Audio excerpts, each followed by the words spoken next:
Hello, I am Sinushan. Welcome to the video. ഇന്നത്തെ video beads കൊണ്ട് കുറച്ച് ഐറ്റംസുകൾ ഉണ്ടാക്കിയത് നിങ്ങളൊന്ന് കാണിക്കലാണ്. അതുപോലെ തന്നെ കുറച്ച് സ്ക്രഞ്ചീസ്, ഹെയർ ബാൻഡ്, അങ്ങനത്തെ കുറച്ച് ഐറ്റംസ് നമ്മൾ ഉണ്ടാക്കിയിട്ടുണ്ട് കേട്ടോ. ഒന്ന് കണ്ടോക്കാം, എങ്ങനെയുണ്ടെന്ന് നോക്കാം. ഫസ്റ്റ് നമ്മൾ ബീഡ്സ് വർക്ക് കൊണ്ട് ഉണ്ടാക്കിയ ഒരു ബാഗാണിത്. ഓക്കെ, ചെറിയ ബാഗാണ്. ഇതിൻ്റെ വലുത് നമുക്ക് ലൈനിങ് ഒക്കെ വെച്ചിട്ട് ഉള്ളിൽ ക്ലോത്തൊക്കെ വെച്ച് ഉണ്ടാക്കാം കേട്ടോ. ഇത് ചെറുതായതുകൊണ്ട് ലൈനിങ് ഒന്നും വെച്ചിട്ടില്ല. ഒത്തിരി പണിയുണ്ട്, എന്നാലും കാണാൻ നല്ല രസമാണ്. ഹാൻഡ് ബാഗൊക്കെ ആയിട്ട് ചെറിയ കുട്ടികൾക്കൊക്കെ യൂസ് ചെയ്യണ അളവാണ് കേട്ടോ ഇത്. നമ്മളൊരു ഗോൾഡിൻ്റെ ഒരു ചെയിനും വെച്ച് കൊടുത്തിട്ടുണ്ട്.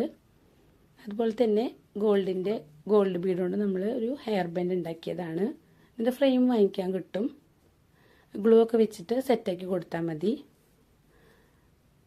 പിന്നെ ഇതൊരു ബ്രേസ്ലെറ്റാണ്, പേള കൊണ്ട് ഉണ്ടാക്കിയത് തന്നെ. ഇതുപോലെ ബീഡ്സ് ഉണ്ടാക്കിയതാണ് കേട്ടോ. ഇതിൻ്റെ കൊളുത്തൊക്കെ നമുക്ക് വാങ്ങിക്കാൻ കിട്ടും.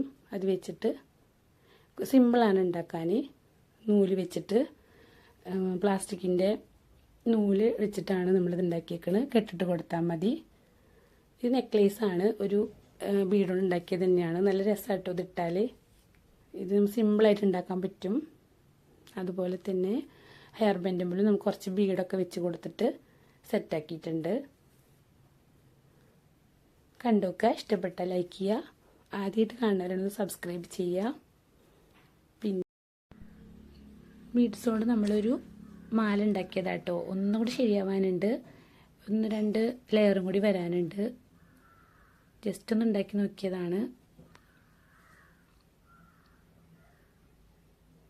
അതുപോലെ തന്നെ ഹെയർ ബാൻഡും ഇതിൻ്റെ ഫ്രെയിമൊക്കെ നമുക്ക് വാങ്ങിക്കാൻ കിട്ടും. നമുക്ക് ഇഷ്ടമുള്ള മോഡൽ അനുസരിച്ചിട്ടൊന്ന് സെറ്റാക്കി കൊടുത്താൽ മാത്രം മതി. ഗ്ലൂ വെച്ചിട്ട് ഇതിൻ്റെയൊക്കെ ഫ്രെയിം എല്ലാ സംഭവങ്ങളും നമുക്ക് കിട്ടും കേട്ടോ വാങ്ങിക്കാൻ. അപ്പോൾ ഇൻട്രസ്റ്റ് ഉള്ളവരാണെങ്കിൽ ഒന്നൊക്കെ വാങ്ങിച്ചൊന്ന് സെറ്റാക്കി നോക്കുക. നമ്മളെ മോഡൽ അനുസരിച്ചിട്ടൊക്കെ ചെയ്യാൻ പറ്റും. അതുപോലെ തന്നെ സ്ക്രഞ്ചീസ് ഉണ്ടാക്കുന്നുണ്ട്. ഇത് വേസ്റ്റ് പീസ് കൊണ്ടും അതുപോലെ തന്നെ നെറ്റിൻ്റെ ക്ലോത്ത് കൊണ്ട് സിമ്പിളായിട്ട് നമുക്ക് ചെയ്യാൻ പറ്റുന്നൊരു കാര്യം കേട്ടോ. സ്ക്രഞ്ചീസ് ഉണ്ടാക്കൽ എളുപ്പമാണ്. അതിൻ്റെ എലാസ്റ്റിക് വാങ്ങിക്കാൻ കിട്ടും. അത് വെച്ചിട്ട് നമുക്ക് സാധാ എലാസ്റ്റിക് അല്ല കേട്ടോ, സ്ക്രഞ്ചീസിൻ്റെ എലാസ്റ്റിക് വേറെയാണ്. അത് നമ്മൾ പ്രത്യേകം ശ്രദ്ധിക്കുക. അതുപോലെ തന്നെ ഇൻട്രസ്റ്റ് ഉള്ളവരാണെങ്കിൽ ഇതൊക്കെ ഒന്ന് നോക്കി നോക്കുക, ട്രൈ ചെയ്ത് നോക്കുക. സിമ്പിളാണ്, എന്നാലും നമുക്ക് ഉണ്ടാക്കി കഴിഞ്ഞാൽ കാണുമ്പോൾ ഭയങ്കര സന്തോഷമായിരിക്കും കേട്ടോ, നമ്മൾ സ്വന്തമായിട്ട് ഉണ്ടാക്കിയത്. അപ്പോൾ ഇത്രയേ ഉള്ളൂ. അപ്പോൾ വീഡിയോ ഇഷ്ടപ്പെട്ടാൽ ലൈക്ക് ചെയ്യുക, സബ്സ്ക്രൈബ് ചെയ്യുക, കമൻറ്റ് ചെയ്യുക. അടുത്തൊരു വീഡിയോ ആയിട്ട് കാണുമായിരിക്കും. Okay, by.